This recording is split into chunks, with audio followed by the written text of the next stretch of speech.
വചനദീപം. ലൂക്കോസിൻ്റെ സുവിശേഷം 13-ാം അധ്യായം 23 മുതൽ 35 വരെയുള്ള വാക്യങ്ങൾ. ലൂക്കോസിൻ്റെ സുവിശേഷം 13-ാം അധ്യായം 23 മുതൽ 35 വരെയുള്ള വാക്യങ്ങൾ. അപ്പോൾ ഒരുത്തൻ അവനോട്, കർത്താവേ, രക്ഷിക്കപ്പെടുന്നവർ ചുരുക്കമോ എന്ന് ചോദിച്ചതിന് അവനോട് പറഞ്ഞത്, ഇടുക്കുവാതിലിലൂടെ കടപ്പാൻ പോരാടുവിൻ. പലരും കടപ്പാൻ നോക്കും, കഴിയില്ല താനും എന്ന് ഞാൻ നിങ്ങളോട് പറയുന്നു. വീട്ടുടയവൻ എഴുന്നേറ്റ് കതക് അടച്ച ശേഷം നിങ്ങൾ പുറത്തു നിന്ന്, കർത്താവെ, തുറന്നു തരണമേ എന്ന് പറഞ്ഞുകൊണ്ട് കതകിന് മുട്ടിത്തുടങ്ങുമ്പോൾ, നിങ്ങൾ എവിടെ നിന്ന് എന്ന് ഞാൻ അറിയുന്നില്ല എന്നവൻ ഉത്തരം പറയും. അന്നേരം നിങ്ങൾ, നിന്റെ മുമ്പിൽ ഞങ്ങൾ തിന്നുകയും കുടിക്കുകയും ഞങ്ങളുടെ തെരുക്കളിൽ നീ പഠിപ്പിക്കുകയും ചെയ്തുവല്ലോ എന്ന് പറഞ്ഞു തുടങ്ങും.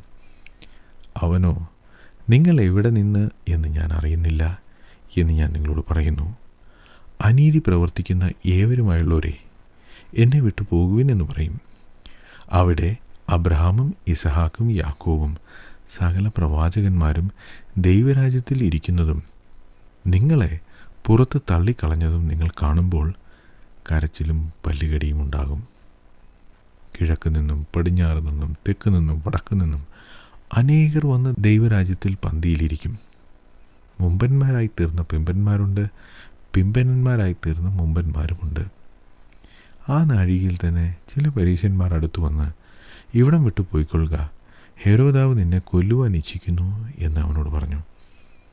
അവൻ അവരോട് പറഞ്ഞത്, നിങ്ങൾ പോയി ആ കുറുക്കനോട്, ഞാൻ ഇന്നും നാളെയും ഭൂതങ്ങളെ പുറത്താക്കുകയും രോഗശാന്തി വരുത്തുകയും 3-ാം നാളിൽ സമാപിക്കുകയും ചെയ്യും.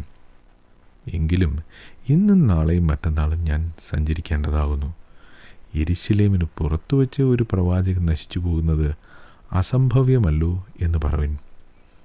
യെരുശലേമേ, യെരുശലേമേ, പ്രവാചകന്മാരെ കൊല്ലുകയും നിന്റെ അടുക്കൽ അയച്ചിരിക്കുന്നവരെ കല്ലെറിയുകയും ചെയ്യുന്നവളെ, കോഴി തൻ്റെ കുഞ്ഞുങ്ങളെ ചിറകിൻ കീഴിൽ ചേർക്കും പോലെ നിന്റെ മക്കളെ എത്ര വട്ടം ചേർത്തുകൊള്ളുവാൻ എനിക്ക് മനസ്സായിരുന്നു, നിങ്ങൾക്കോ മനസ്സായില്ല. നിങ്ങളുടെ ഭവനം ശൂന്യമായിത്തീരും. കർത്താവിൻ്റെ നാമത്തിൽ വരുന്നവൻ അനുഗ്രഹിക്കപ്പെട്ടവൻ എന്ന് നിങ്ങൾ പറയുവോളം നിങ്ങൾ എന്നെ കാണുകയില്ല എന്ന് ഞാൻ നിങ്ങളോട് പറയുന്നു. ആത്മീയ കാര്യങ്ങളെക്കുറിച്ച്, ബൈബിളിനെക്കുറിച്ച്, നിത്യജീവനെക്കുറിച്ച്, സ്വർഗരാജ്യത്തെക്കുറിച്ച്, ഈ വിഷയങ്ങളെക്കുറിച്ചൊക്കെ സംശയം ചോദിക്കുന്നവരുണ്ട്. ചില ആളുകൾ ചോദിക്കുന്നത് കേട്ടാൽ ഇതിലൊക്കെ അവർക്ക് വലിയ താല്പര്യമാണെന്ന് തോന്നും. മറ്റ് ചിലരുടെ ചോദ്യം അവരുടെ പാണ്ഡിത്യം മറ്റുള്ളവരുടെ മുമ്പിൽ പ്രകടിപ്പിക്കാനാണ്. ചില ആളുകൾ മറ്റുള്ളവരെ ഉത്തരം മുട്ടിക്കാൻ വേണ്ടിയും ചോദ്യം ചോദിക്കും. കായിൻ്റെ ഭാര്യ ആരാണെന്നും എബ്രായ ലേഖനം എഴുതിയത് ആരാണെന്നുമൊക്കെയുള്ള ചോദ്യങ്ങൾ കേട്ടിട്ടില്ലേ? ചിലരുടെ ചോദ്യം കേട്ടാൽ ഈ ഒരു ചോദ്യത്തിന് മാത്രം ഉത്തരം കിട്ടിയാൽ മതി, പിന്നെ അവരെല്ലാം വിശ്വസിക്കും, അനുസരിക്കും എന്ന ഭാവമാണ്. നമ്മൾ മനുഷ്യർ ഇത്തരം ചോദ്യങ്ങൾ കേട്ട് നമ്മെക്കൊണ്ട് പറ്റുന്ന വിധത്തിൽ ഉത്തരം പറയാൻ ശ്രമിക്കുകയും ചെയ്യും. എന്നാൽ ചോദിക്കുന്നയാളുടെ യഥാർത്ഥ മനസ്സിലിരിപ്പ് മനസ്സിലാക്കാൻ കഴിയുന്ന ഒരാളോടാണ് ചോദ്യം ചോദിക്കുന്നതെങ്കിലോ, അങ്ങനെയെങ്കിൽ സൂക്ഷിക്കണം.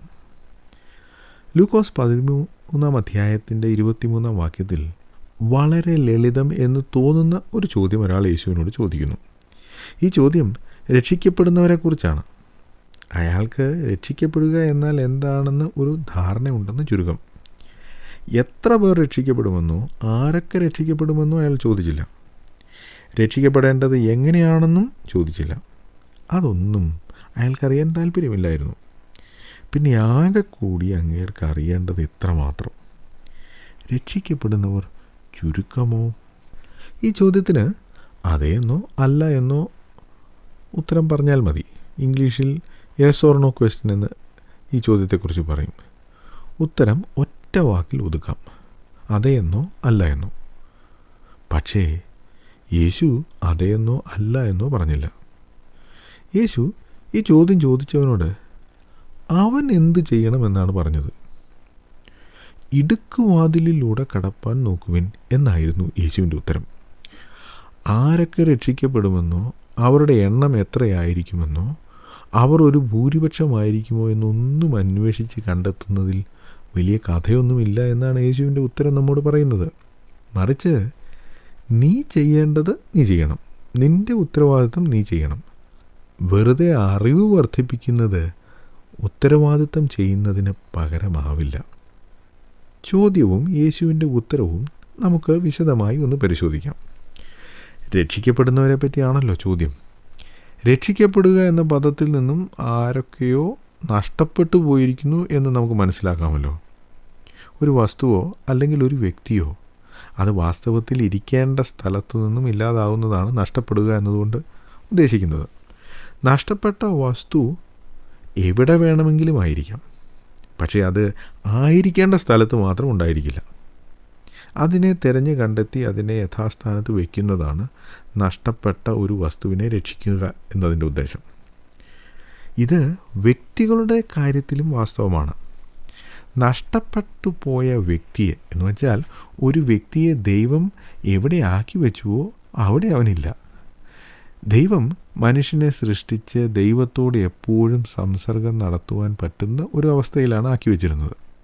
എന്നാൽ മനുഷ്യൻ മനഃപൂർവ്വം ദൈവത്തിൻ്റെ വ്യവസ്ഥകൾക്കെതിരെ മറുതലിക്കുകയും ദൈവത്തോട് അനുസരണക്കേട് കാണിക്കുകയും ചെയ്തു. അതിൻ്റെ ഫലമായി ദൈവവുമായി അവനുണ്ടായിരുന്ന സംസർഗം നഷ്ടപ്പെട്ടു. ആ അവസ്ഥയിൽ നിന്നും മനുഷ്യൻ വീണുപോയി. നഷ്ടപ്പെട്ടു പോയ മനുഷ്യൻ ആ നഷ്ടപ്പെട്ട അവസ്ഥയിൽ നിന്നും മടങ്ങി ദൈവം അവനെ വെച്ചിരുന്ന അവസ്ഥയിലേക്ക് മടങ്ങി വരുന്നതിനെയാണ് രക്ഷിക്കപ്പെടുക എന്നതുകൊണ്ട് അർത്ഥമാക്കുന്നത്. രക്ഷപ്പെടുക എന്നല്ല, രക്ഷിക്കപ്പെടുക എന്നാണ്. സ്വയം രക്ഷപ്പെടുന്നവർ രക്ഷപ്പെട്ടു എന്ന് പറയും. ആരെങ്കിലും അവരെ രക്ഷിച്ചാൽ രക്ഷിക്കപ്പെട്ടു എന്നേ പറയാൻ പറ്റൂ. രക്ഷപ്പെട്ടു എന്ന് പറയാൻ കഴിയില്ല. രക്ഷിക്കപ്പെട്ട വ്യക്തിക്ക് ഒരു രക്ഷകൻ ഉണ്ടായിരിക്കും. അയാൾക്ക് തനിയെ രക്ഷപ്പെടാൻ സാധിക്കുമായിരുന്നില്ല. ഈ കാര്യങ്ങളൊക്കെ ഈ ചോദ്യം ചോദിച്ച വ്യക്തിക്ക് അറിയാമായിരുന്നോ? അതും നമുക്ക് വ്യക്തമായി അറിഞ്ഞുകൂടാ. രക്ഷിക്കപ്പെടുന്നതിനെക്കുറിച്ച് പുതിയ നിയമത്തിൽ പറഞ്ഞിരിക്കുന്ന ചില പ്രധാന സംഗതികൾ കൂടി ഒന്ന് പറഞ്ഞതിന് ശേഷം യേശുവിൻ്റെ മറുപടിയിലേക്ക് നമുക്ക് കടക്കാം. യേശു നിക്കോദിമോസ് എന്ന യഹൂദ മതപണ്ഡിതനോട് ഒരു ദിവസം രാത്രിയിൽ സംസാരിക്കുകയായിരുന്നു. നീ വീണ്ടും ജനിച്ചില്ലെങ്കിൽ സ്വർഗരാജ്യം കാണുകയില്ല എന്ന് യേശു ആ വൃദ്ധനായ മനുഷ്യനോട് പറഞ്ഞു. രക്ഷിക്കപ്പെടുക എന്നതിനെ വീണ്ടും ജനിക്കുക എന്നും പുതിയ നിയമം വിളിക്കുന്നുണ്ട്. ഒരു മനുഷ്യൻ്റെ കുഞ്ഞ് ഭൂമിയിൽ ജനിക്കുന്നത് പുരുഷൻ്റെ ഇഷ്ടത്താലാണ്. എന്നാൽ വീണ്ടും ജനനം അത് മനുഷ്യൻ്റെ ഇഷ്ടത്താലല്ല, ദൈവത്തിൻ്റെ ആത്മാവിൻ്റെ പ്രവൃത്തിയാണത്, ദൈവത്തിൻ്റെ ഇഷ്ടമാണത്. എല്ലാ മനുഷ്യരും ഒരു പ്രാവശ്യം ഈ ഭൂമിയിൽ ജനിച്ചതാണ്. ആ ജനനം ജഡത്തിലുള്ള ജനനമാണ്. എന്നാൽ യേശു പറഞ്ഞ പുതുജനനം ആത്മീക ജനനമാണ്. ജനനമെന്ന് പറഞ്ഞാൽ തുടക്കമെന്നാണല്ലോ അർത്ഥം. യഹൂദ മത നേതാവും പണ്ഡിതനുമൊക്കെ ആയിരുന്ന നിക്കോദിമോസിനോട് നീ വീണ്ടും ജനിക്കണം എന്ന് യേശു പറഞ്ഞതിൻ്റെ അർത്ഥം അന്ന് വരെ നിക്കോദിമോസ് ചെയ്തിരുന്നതും അനുവർത്തിച്ചു വന്നതുമായ എല്ലാ ആത്മീക കാര്യങ്ങളും ഒരു ഉപകാരവുമില്ലാത്തതാണ് എന്നാണ് അർത്ഥം. അതല്പം കട്ടിയാണെന്ന് കേൾക്കുന്ന ആർക്കും തോന്നും. 60-70 വർഷങ്ങൾ തുടർച്ചയായി ആചരിച്ചു പോന്ന എല്ലാ ആത്മീക കാര്യങ്ങളും ഉപേക്ഷിക്കണം പോലും. കാരണം അതൊക്കെ പ്രയോജനമില്ലാത്തതാണ്. ഇനി ജനിക്കണം, ഒന്നു മുതൽ തുടങ്ങണം. ഇത് അംഗീകരിക്കാൻ പലർക്കും ബുദ്ധിമുട്ടാണ്. പക്ഷേ ഇതാണ് യേശു രക്ഷിക്കപ്പെടുന്നതിനെ പറ്റി പറഞ്ഞത്. അടുത്തതായി, രക്ഷിക്കപ്പെടണമെന്ന് ആവശ്യമുള്ളവർക്ക് മാത്രമേ അത് സാധിക്കൂ. എന്ന് വെച്ചാൽ, ഞാൻ നഷ്ടപ്പെട്ടിട്ടില്ല, ഞാൻ ദൈവത്തെ പ്രസാദിപ്പിച്ച് നല്ല കാര്യങ്ങളൊക്കെ ചെയ്ത് നന്നായി ജീവിക്കുന്ന ആളാണ്, സമൂഹത്തിലും എനിക്ക് നല്ല സ്ഥാനമുണ്ട്, എൻ്റെ കൂട്ടുകാരോടും അയൽക്കാരോടുമൊക്കെ എന്നെക്കുറിച്ചൊന്ന് ചോദിച്ചു നോക്കൂ, എന്ത് നല്ല അഭിപ്രായം കേൾക്കാമെന്നറിയാമോ? ഇങ്ങനെയൊക്കെ പറയുന്ന ആൾക്ക് രക്ഷിക്കപ്പെടാൻ സാധിക്കില്ല. കാരണം അവർ രക്ഷിക്കപ്പെടണമെന്ന ആവശ്യബോധം അവർക്കില്ല. പാപം ചെയ്ത് ദൈവത്തിൽ നിന്നും അകന്നുപോയി എന്ന ബോധ്യമില്ലാത്ത വ്യക്തിക്ക് രക്ഷിക്കപ്പെടാൻ സാധിക്കില്ല. രക്ഷ ദൈവത്തിൻ്റെയും കുഞ്ഞാടിൻ്റെയും ദാനം എന്നാണ് പുതിയ നിയമം പറയുന്നത്. ദാനം ലഭിക്കാൻ ആരും അധ്വാനിക്കില്ലല്ലോ. ഒരു വ്യക്തിയുടെ പരിശ്രമഫലമായല്ല രക്ഷ ലഭിക്കുന്നത്. കൃപയാലല്ലോ നിങ്ങൾ വിശ്വാസം മൂലം രക്ഷിക്കപ്പെട്ടിരിക്കുന്നത്. അതിനും നിങ്ങൾ കാരണമല്ല, ദൈവത്തിൻ്റെ ദാനമത്രയാകുന്നു. ആരും പ്രശംസിക്കാതിരിപ്പാൻ പ്രവൃത്തികളും കാരണമല്ല എന്ന് എഫേസ്യ ലേഖനത്തിൽ പൗലോസ് എഴുതിയിരിക്കുന്നു. ഇങ്ങനെയൊക്കെ ആണെങ്കിൽ പിന്നെ എന്തുകൊണ്ടാണ് ഇടുക്കുവാതിലിലൂടെ കടക്കുവാൻ പോരാടുവിൻ എന്ന് യേശു പറഞ്ഞത്? ദാനമാണ് രക്ഷ എന്ന് പറഞ്ഞിട്ട് ഇപ്പോൾ അതിനു വേണ്ടി പോരാടാൻ യേശു പറയുന്നത് എന്തുകൊണ്ടാണ്? ഈ ചോദ്യം ചോദിച്ച വ്യക്തി രക്ഷിക്കപ്പെടുന്നവർ ചുരുക്കമാണോ എന്ന് ചോദിച്ച ആൾ ഒരു യഹൂദനായിരുന്നു. ഒരു യഹൂദനെ സംബന്ധിച്ചിടത്തോളം അവൻ്റെ മതവും ജാതിയുമാണ് ഏറ്റവും ശ്രേഷ്ഠം. ദൈവം നേരിട്ട് തൻ്റെ നിയമങ്ങൾ കൊടുത്ത ജാതിയാണ് യഹൂദജാതി. അതുകൊണ്ട് ഒരു യഹൂദനായി ജനിച്ചാൽ മതി, സ്വർഗരാജ്യം ഗ്യാരണ്ടിയാണ് എന്നാണ് അവർ വിശ്വസിച്ചിരുന്നത്. സ്വർഗരാജ്യത്തിൽ പ്രവേശിക്കാൻ യഹൂദന്മാരായ ഞങ്ങൾ വിശേഷിച്ചൊന്നും ചെയ്യേണ്ട എന്നാണ് അവർ തെറ്റായി ധരിച്ചു വച്ചിരുന്നത്. അതുകൊണ്ടാണ് അയാളോട് യേശു ഇടുക്കുവാതിലിലൂടെ കടക്കുവാൻ പോരാടുവിൻ എന്ന് പറഞ്ഞത്, അല്ലെങ്കിൽ പറയേണ്ടി വന്നത്. ഇടുക്കുവാതിൽ സാധാരണ ആളുകൾ ഒഴിവാക്കും. ഭൂരിപക്ഷം ആളുകളും തിരഞ്ഞെടുക്കുന്നത് വിശാലമായ വാതിലാണ്. അതിലൂടെ കടക്കാൻ ഒരു പരിശ്രമവും ആവശ്യമില്ല. അതാണ് അന്നുണ്ടായിരുന്ന വളരെയധികം യഹൂദന്മാരും ചെയ്തത്. ആ ഭൂരിപക്ഷം യഹൂദന്മാരും യേശുവിനെ തിരസ്കരിച്ചു. അവർക്ക് പള്ളിഭ്രഷ്ടരാകാൻ മനസ്സില്ലായിരുന്നു. ജനിച്ച നാൾ മുതൽ അന്ധനായ അവരുടെ മകന് അത്ഭുതകരമായി കാഴ്ച ലഭിച്ചു. എന്നിട്ടും ആ കുരുടനായി പിറന്നവൻ്റെ മാതാപിതാക്കൾക്ക് പള്ളിയിലെ അംഗീകാരമായിരുന്നു വലുത്. അവർ ഇടുക്കുവാതിലിലൂടെ കടക്കാൻ ശ്രമിച്ചില്ല. യേശുവിനെ വിശ്വസിക്കുകയും യേശുവിനെ ദൈവപുത്രനായി അംഗീകരിക്കുകയും ചെയ്യുന്നവർ ഇടുക്കുവാതിലിലൂടെ കടക്കുന്നത് പോലെയുള്ള വിഷമകരമായ ഒരു കാര്യമാണ് ചെയ്യുന്നത്. യേശുവിൻ്റെ പഠിപ്പിക്കലുകൾ കേട്ടവർ, അവൻ്റെ അത്ഭുതങ്ങൾ കണ്ടവർ അവനിൽ വിശ്വസിച്ചില്ല. അവർ പറഞ്ഞു, ഇവൻ തച്ചൻ്റെ മകനല്ലയോ? ഇവൻ്റെ മാതാപിതാക്കളെയും സഹോദരി സഹോദരന്മാരെയും നമുക്കറിയില്ലേ? ഇവൻ എങ്ങനെ മശിഹയാവും? യേശുവിനെ ദൈവപുത്രൻ, മെശിഹ അല്ലെങ്കിൽ ക്രിസ്തു എന്ന് വിശ്വസിക്കുന്നത് അവരെ സംബന്ധിച്ചിടത്തോളം ഇടുക്കുവാതിലിലൂടെ കടക്കുന്നത് പോലെ ആയിരുന്നു. അതിന് അവർക്ക് പരിശ്രമം ആവശ്യമായിരുന്നു. ഒന്നാമത്, അവരുടെ മതവും മതത്തിൻ്റെ പ്രവൃത്തികളും അവരെ സ്വർഗരാജ്യത്തിൽ എത്തിക്കില്ലെന്ന് അവർ വിശ്വസിക്കണം. അത് ഒരു യഹൂദനെ സംബന്ധിച്ചിടത്തോളം ശ്രമകരമായ ഒരു കാര്യമാണ്. നസ്രയത്തിൽ നിന്നുള്ള യേശു എന്ന തച്ചൻ, 50 വയസ്സ് പോലും പ്രായമില്ലാത്ത ഈ പ്രവാചകൻ ദൈവപുത്രനാണെന്ന് വിശ്വസിക്കണം. അത് യഹൂദന്മാരെ സംബന്ധിച്ചിടത്തോളം വളരെ ശ്രമകരമായ ഒരു കാര്യമായിരുന്നു. ഈ കാരണങ്ങൾ കൊണ്ടാണ് ബഹുഭൂരിപക്ഷം പേർക്കും അക്കാലത്ത് യേശുവിനെ വിശ്വസിക്കാൻ സാധിക്കാതിരുന്നത്. ഒരു മനുഷ്യനെയും ദൈവമായി കാണാനോ ആരാധിക്കാനോ യഹൂദന്മാർക്ക് സാധിക്കില്ലായിരുന്നു. അതുകൊണ്ടാണ് യേശു ദൈവപുത്രൻ എന്ന് അവകാശപ്പെട്ടപ്പോഴെല്ലാം യഹൂദന്മാർ അവനെ കൊല്ലാൻ ശ്രമിച്ചത്. കാരണം അവരെ സംബന്ധിച്ചിടത്തോളം അത് ദൈവദൂഷണമാണ്. ഒരു യഹൂദന് യേശു എന്ന നസ്രയത്തുകാരൻ ദൈവപുത്രനാണെന്ന് വിശ്വസിക്കുന്നത് ഒരു ഇടുക്കുവാതിലായിരുന്നു. അതുകൊണ്ടാണ് ആ ഇടുക്കുവാതിലൂടെ കടക്കാൻ യേശു അവരോട് പറഞ്ഞത്. ഇത് അന്നത്തെ യഹൂദന്മാരുടെ കാര്യം മാത്രമല്ല, ഇന്നും അനേകരുടെ സ്ഥിതി ഇതാണ്. യേശുവിനെ ഒരു പ്രവാചകനായി, ഒരു മതസ്ഥാപകനായി, ഗുരുവായി, ഒരു നല്ല ധാർമ്മിക ഉപദേഷ്ടാവായി ഒക്കെ അംഗീകരിക്കുന്നവരാണ് ഭൂരിപക്ഷം ആളുകളും. ക്രിസ്ത്യാനികളെന്ന് പറയുന്നവരിലും ഭൂരിഭാഗവും ഈ കൂട്ടത്തിൽപ്പെടുന്നവരാണ്. എന്നാൽ യേശു തന്നെക്കുറിച്ച് തന്നെ പറഞ്ഞതെല്ലാം സത്യമെന്ന് വിശ്വസിക്കുന്നവർ ചുരുക്കമാണ്. ഉദാഹരണത്തിന് യേശു പറഞ്ഞു, ഞാൻ തന്നെ വഴിയും സത്യവും ജീവനുമാകുന്നു. ഞാൻ മുഖാന്തരമല്ലാതെ ആരും പിതാവിൻ്റെ അടുക്കൽ എത്തുന്നില്ല. എന്ന് വെച്ചാൽ മനുഷ്യന് ദൈവത്തിലേക്കുള്ള ഏക മാർഗം യേശുക്രിസ്തു മാത്രമാണെന്നാണ് അവൻ പറഞ്ഞത്. അത് വിശ്വസിക്കുന്നവർ, അത് പഠിപ്പിക്കുന്നവർ, അവരെ സമൂഹം അംഗീകരിക്കില്ല.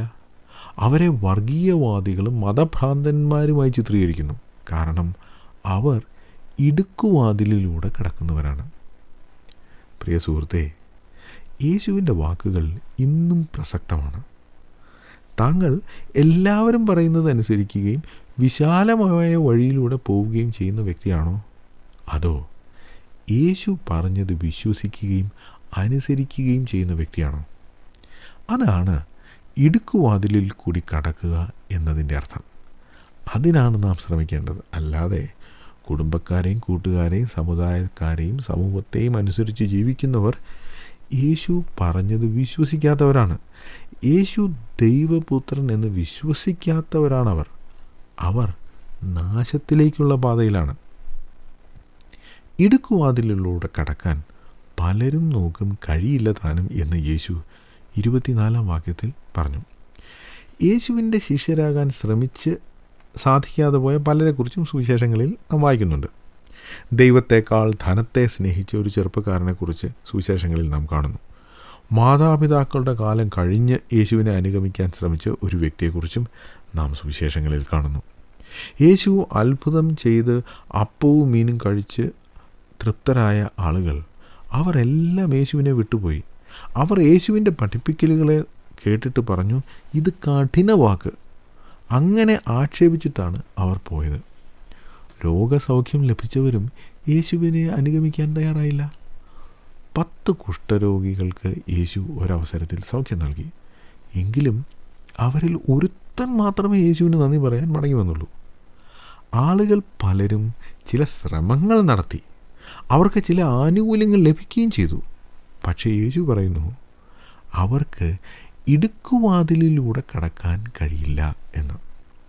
ഇടുക്കുവാതിലിലൂടെ കടക്കാതിരുന്നാൽ അത് അത്യന്തം അപകടകരമാണ് എന്നാണ് 26 മുതൽ 30 വരെയുള്ള വാക്യങ്ങളിൽ യേശു പറയുന്നത്. നമുക്ക് 25 വാക്യം ഒന്ന് വായിക്കാം.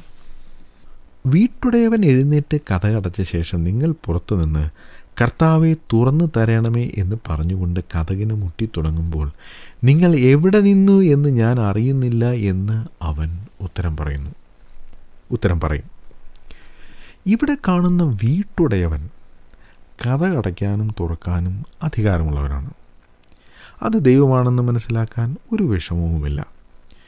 കതക് തുറക്കാൻ വേണ്ടി മുട്ടി വിളിക്കുന്നവർ കർത്താവെ എന്നാണ് വീട്ടുടയവനെ വിളിക്കുന്നത്. പക്ഷേ ഉള്ളിൽ നിന്നും കർത്താവ് അവരോട് പറയുന്ന മറുപടി നിങ്ങൾ എവിടെ നിന്നു എന്ന് ഞാൻ അറിയുന്നില്ല എന്നാണ്. ഈ മറുപടി കേട്ടവർ പറയുന്നത് 26 വാക്യത്തിൽ നാം കാണുന്നു. അതൊന്ന് ശ്രദ്ധിച്ചേ. 26 വാക്യത്തിൽ അവർ പറയുകയാണ്, നിന്റെ മുമ്പിൽ ഞങ്ങൾ തിന്നുകയും കുടിക്കുകയും ഞങ്ങളുടെ തെരുക്കളിൽ നീ പഠിപ്പിക്കുകയും ചെയ്തുവല്ലോ എന്ന് പറയും. ആരുടെ മുമ്പിലാണ് അവർ തിന്നുകയും കുടിക്കുകയും ചെയ്തത്? ആരാണ് അവരുടെ തെരുക്കളിൽ പഠിപ്പിച്ചത്? ലൂക്കോസ് 16 അധ്യായത്തിൽ, അതായത് തൊട്ടടുത്ത അധ്യായത്തിൽ, യേശു ഒരു പരീശൻ്റെ വീട്ടിൽ അവനോടുകൂടെ ഭക്ഷണം കഴിക്കുന്നത് നാം കാണുന്നു. യേശുവാണ് അവരുടെ തെരുക്കളിൽ പഠിപ്പിച്ചത്. അവർ അവസാനം വാതിലിൽ മുട്ടുമ്പോൾ കർത്താവ് വാതിൽ തുറക്കാതിരിക്കുമ്പോൾ അന്ന് അവർ യേശു പറഞ്ഞതും ചെയ്തതുമായ എല്ലാ കാര്യങ്ങളും ഓർക്കും എന്ന് തന്നെയാണ് യേശു പറഞ്ഞത്. തങ്ങളുടെ തെരുവിലും പള്ളിയിലും പ്രസംഗിച്ച അത്ഭുതങ്ങൾ ചെയ്ത നസ്രേത്തുകാരനായ ഈ യേശു, 30 വയസ്സ് മാത്രം പ്രായമുള്ള ഈ റബ്ബായി കർത്താവാണ്, ദൈവമാണ് എന്ന് അന്നവർ മനസ്സിലാക്കും. അതാണ് യേശു അവരോട് അപ്പോൾ പറഞ്ഞത്. ഇതിലും വ്യക്തമായ ഒരു മുന്നറിയിപ്പ് കൊടുക്കാൻ സാധിക്കുമോ? യേശു പറഞ്ഞു, അന്ത്യന്യായവിധി നടത്തുന്നത് ഞാനായിരിക്കുമെന്നാണ്. അനേകർക്കും അത് വിശ്വസിക്കാൻ ഇന്നും മനസ്സില്ല. അവർ പറയുന്നത് യേശു രക്ഷിക്കും, സ്നേഹിക്കും. ഇതൊക്കെ ശരിയാണെങ്കിലും യേശു ദൈവമാണ്. മനുഷ്യനെ ന്യായം വിധിക്കാൻ അധികാരമുള്ള ന്യായകർത്താവാണ്. അവൻ ഒരു ദിവസം അത് ചെയ്യുക തന്നെ ചെയ്യും. രക്ഷിക്കപ്പെടുന്നവരുടെ ശതമാനക്കണക്ക് നോക്കുന്ന ആ യഹൂദനോട് യേശു പറഞ്ഞത്, നീ ഞാൻ ആരാണെന്ന കാര്യം അംഗീകരിക്കുകയും വിശ്വസിക്കുകയും ചെയ്യണം. അതിപ്പോൾ തന്നെ ചെയ്യണം. അതിനുവേണ്ടി കാത്തിരുന്നാൽ ദുഃഖിക്കേണ്ടി വരും. കാരണം വാതിൽ അടയുന്ന ഒരു സമയമുണ്ട്. ഈ അവസരം നിങ്ങൾക്ക് എന്നേക്കും ലഭിക്കുകയില്ല. വാതിൽ അടഞ്ഞു കഴിഞ്ഞ് മുട്ടി വിളിച്ചിട്ട് ഒരു പ്രയോജനവുമില്ല എന്ന മുന്നറിയിപ്പ് യേശു അവർക്ക് നൽകി. ഇത് കഴിഞ്ഞുള്ള ഭാഗം നാം വായിക്കുമ്പോൾ യേശു പറയുന്നുണ്ട്, ഇന്നും നാളെയും കൂടി ഞാൻ ഇവിടെയുണ്ട്, അതിനുശേഷം ഞാൻ പോകും, എന്നെ കൊല്ലും, അത് യെരുശലേമിൽ വെച്ചായിരിക്കും. എൻ്റെ ശുശ്രൂഷയുടെ കാലം ഏതാനും ദിവസങ്ങൾ, അതായത് ഏതാനും മണിക്കൂറുകൾ മാത്രമേ ഉള്ളൂ. ഈ അവസരം നിങ്ങൾ ഉപയോഗിക്കണം എന്നാണ് യേശു അവരോട് പറയുന്നത്. അപ്പോഴും അവർക്ക് രക്ഷിക്കപ്പെട്ടവരുടെ ശതമാനക്കണക്ക് അറിഞ്ഞാൽ മതിയായിരുന്നു. യേശുവിനെ ഇപ്പോൾ വിശ്വസിക്കാനും അംഗീകരിക്കാനും അനുസരിക്കാനും മനസ്സില്ലാത്തവരെ 27 വാക്യത്തിൽ അനീതി പ്രവർത്തിക്കുന്നവർ എന്നാണ് വിളിക്കുന്നത്. ഈ ആളുകൾ അവർ യഹൂദന്മാരാണ്, ന്യായപ്രമാണം അനുസരിക്കുന്നവരാണ്, നീതിപൂർവം ജീവിക്കുന്നവരാണ്, സമൂഹത്തിൽ നല്ല ആളുകളാണ്, പള്ളിയിൽ പോകുന്നവരാണ് എന്നൊക്കെ കരുതിയിരുന്ന ആളുകളെ അന്ത്യന്യായവിധി ദിവസത്തിൽ അവർ കതകിന് മുട്ടുമ്പോൾ തുറക്കാതിരിക്കുന്ന സമയത്ത് കർത്താവ് വിളിക്കുന്നത് അനീതി പ്രവർത്തിക്കുന്നവർ എന്നാണ്. ഒരു യഹൂദനെ സംബന്ധിച്ചിടത്തോളം സ്വർഗരാജ്യത്തിലെ ഏറ്റവും വലിയ ആകർഷണം അവരുടെ രാഷ്ട്രപിതാവായ അല്ലെങ്കിൽ അവരുടെ പിതാമഹനായ അബ്രഹാം, ഇസഹാക്ക്, യാക്കോബ് ഇവരുടെയൊക്കെ കൂടെ പന്തിക്കിരിക്കുമെന്നതാണ്.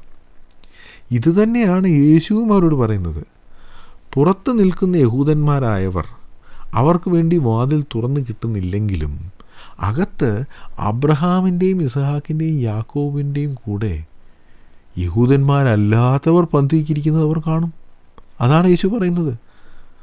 വിവിധ ദിക്കുകളിൽ നിന്നും ആളുകൾ വന്ന് അബ്രഹാമിനോടും ഇസഹാക്കിനോടും യാക്കോബിനോടും കൂടെ പന്തിയിലിരിക്കും.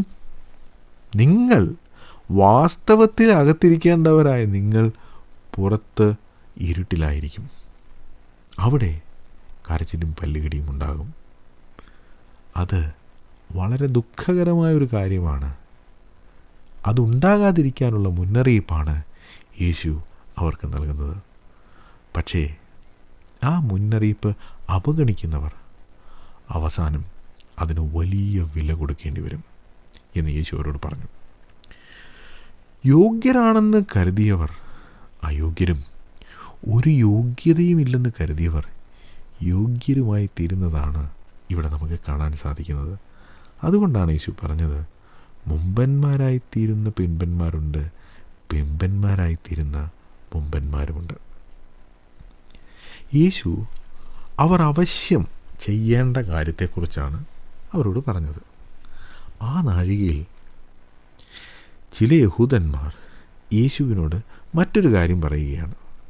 ആ പരീശന്മാർ പറയുന്നത്, നീ ഇവിടം വിട്ടുപോയിക്കൊള്ളുക, ഹെരോദാവ് നിന്നെ കൊല്ലുവാൻ ഇച്ഛിക്കുന്നു എന്ന് അവനോട് പറഞ്ഞു. ഇവരുടെ പറച്ചിൽ കേട്ടാൽ തോന്നും ഇവർക്ക് യേശുവിനോട് വലിയ താല്പര്യമാണ്, യേശുവിന് അപകടമൊന്നും വരാതിരിക്കാൻ വേണ്ടിയാണ് ഇവരിത് പറയുന്നതെന്ന്. വാസ്തവത്തിൽ അതല്ല. യേശു ഇവരോട് പറഞ്ഞ കാര്യം അവർക്ക് മനസ്സിലായി. യേശുവിനെ അനുസരിച്ചില്ലെങ്കിൽ അതിന് വലിയ വില കൊടുക്കേണ്ടി വരുമെന്നും അവർക്ക് മനസ്സിലായി. പക്ഷേ അവർ വിഷയം മാറ്റുകയാണ്. എന്താണ് അവർ പറയുന്നത്?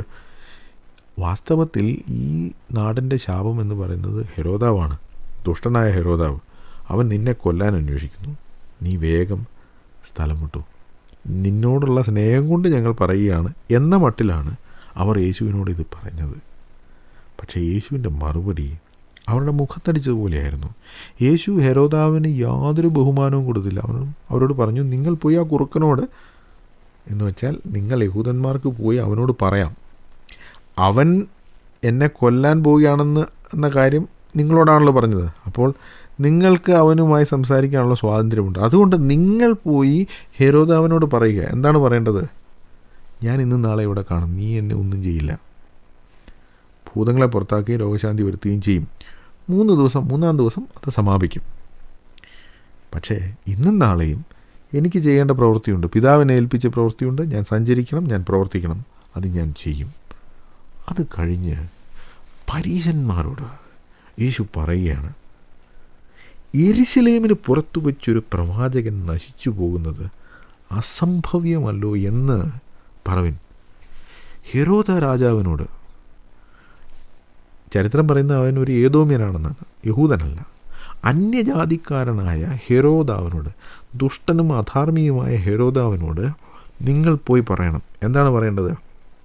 ദൈവത്തിൻ്റെ ഒരു പ്രവാചകൻ കൊല്ലപ്പെടുന്നെങ്കിൽ അത് യെരുശലേമിൽ വെച്ചായിരിക്കും. അത് യഹൂദന്മാരായ ഇവരോടാണ് കർത്താവ് പറയുന്നത്. നിങ്ങൾ പോയി ഹെരോദാവിനോട് പറയുക. യഹൂദന്മാർ, ദൈവത്തിൻ്റെ സ്വന്തം ജാതി, അവർ ദൈവപുത്രനെ തിരസ്കരിക്കും. ദൈവപുത്രനെ മാത്രമല്ല, ഇതിനു മുമ്പ് വന്ന പ്രവാചകന്മാരെ എല്ലാം കൊല്ലുകയും കല്ലെറിയുകയും ചെയ്തവരാണ് നിങ്ങൾ എന്നാണ് യേശു പറഞ്ഞത്. അതുതന്നെയാണ് എനിക്കും വരാൻ പോകുന്നത്. ഞാനും യെരുശലേമിൽ വെച്ച് കൊല്ലപ്പെടും. അവൻ സ്വന്തമായതിലേക്ക് വന്നു, സ്വന്തമായവരോ അവനെ കൈക്കൊണ്ടില്ല എന്ന് യോഹന്നാൻ പറഞ്ഞിട്ടുണ്ടല്ലോ. ഇതിനുശേഷം വളരെ ദുഃഖകരമായ ഒരു കാര്യം യേശു അവരോട് പറയുകയാണ്. ഇതിനെക്കുറിച്ച് മൂലഭാഷ പഠിച്ചിട്ടുള്ള ആളുകൾ പറയുന്നത്, ഇത് പറഞ്ഞപ്പോൾ യേശു വളരെ ഉച്ചത്തിൽ കരഞ്ഞുകൊണ്ടാണ് പറഞ്ഞത് എന്നാണ് പറയുന്നത്.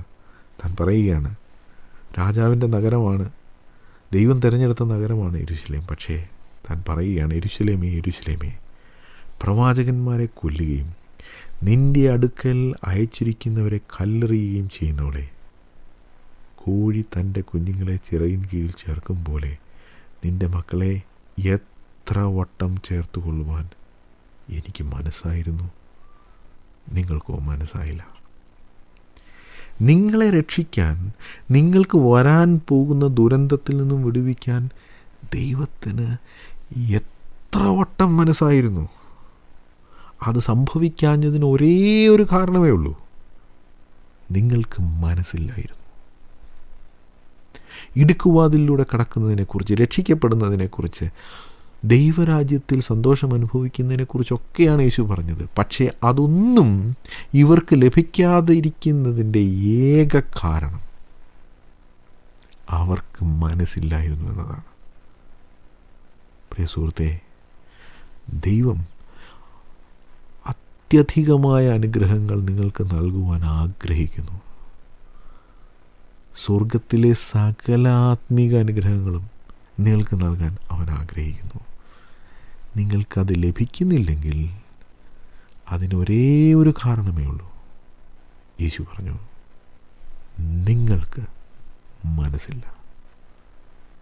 പ്രിയ സുഹൃത്തേ, നിങ്ങളുടെ ജീവിതത്തിൽ അനുഗ്രഹങ്ങളില്ലാത്തതിൻ്റെ ഏക കാരണം നിങ്ങൾക്ക് ദൈവവചനം അനുസരിക്കുവാൻ മനസ്സില്ലാത്തതാണ്. ഞങ്ങളുടെ ദൈവമേ, സ്വർഗീയ പിതാവേ, ദൈവം ഞങ്ങളോട് സംസാരിക്കുമ്പോൾ അത് മനസ്സിലാക്കുവാനും അനുസരിക്കുവാനുമുള്ള കൃപ ഞങ്ങൾക്ക് തരണമേ. പ്രാർത്ഥന കേട്ടതിനായി സ്തോത്രം. യേശു കർത്താവിൻ്റെ നാമത്തിൽ തന്നെ, ആമേൻ. ഞങ്ങളുടെ നമ്പർ 072047291.